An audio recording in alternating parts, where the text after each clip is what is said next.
Il y a eu plusieurs phases, avec une phase préventive avant les fêtes où on a eu quand même une surfréquentation qui était liée beaucoup à de la prévention, donc c'était bienvenu. Ça a été un peu dur à gérer, nous ça fait quand même depuis le mois d'août qu'on fait du sans rendez-vous, donc on a appris un petit peu à gérer des flux plus ou moins aléatoires.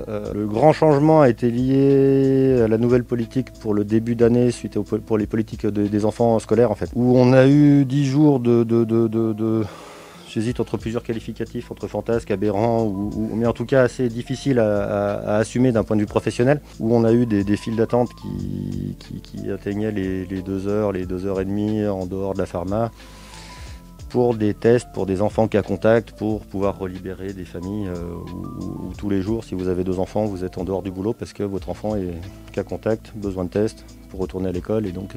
Sur les 3 dernières semaines, alors c'était des journées très fatigantes, et moralement et physiquement, parce que en fait, on a les gens qui sont impatients, qui s'énervent facilement, beaucoup de monde du coup, parce que beaucoup de tests à faire, ce qui prend beaucoup d'ampleur sur la pharmacie en elle-même.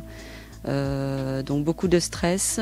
On est fatigué, on va pas se mentir, mais on va dire que cette semaine qui a démarré est quand même un petit peu mieux avec les nouveaux protocoles que le gouvernement a donnés pour les enfants.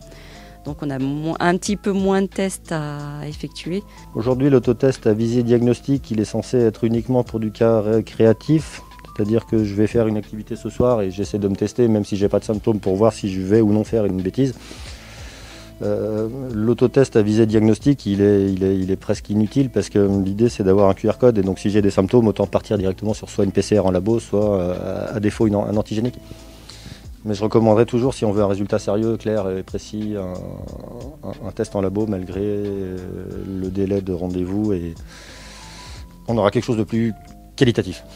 Bon, je pense qu'il faut avoir l'humilité de se dire qu'on maîtrise rien et puis qu'il faut à un moment donné se calmer, quoi.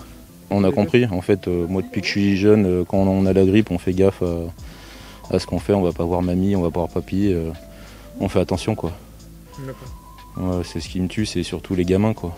Moi mes gamins ils sont à l'école, ça fait 2 ans, ils portent le masque. Et eux c'est toute la journée depuis 2 ans.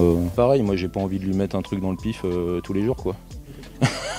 Là ça va, nous on a trouvé la combine d'un labo là où il y a des tests salivaires, donc ils crachent, donc c'est moins indisposant. Par contre, c'est le nez 3 fois dans la semaine, c'est à quoi bon, quoi. Surtout qu'ils risquent rien les gosses. Donc après je comprends que c'est pour pas contaminer des profs.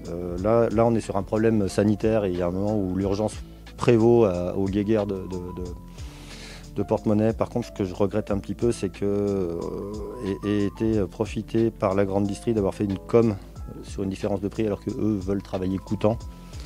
Et que quand on fait de la santé, on n'est pas censé faire de publicité. Et que du coup, j'aurais trouvé ça un petit peu plus humble de faire plus le canard que ce qui n'a été fait en communication massive.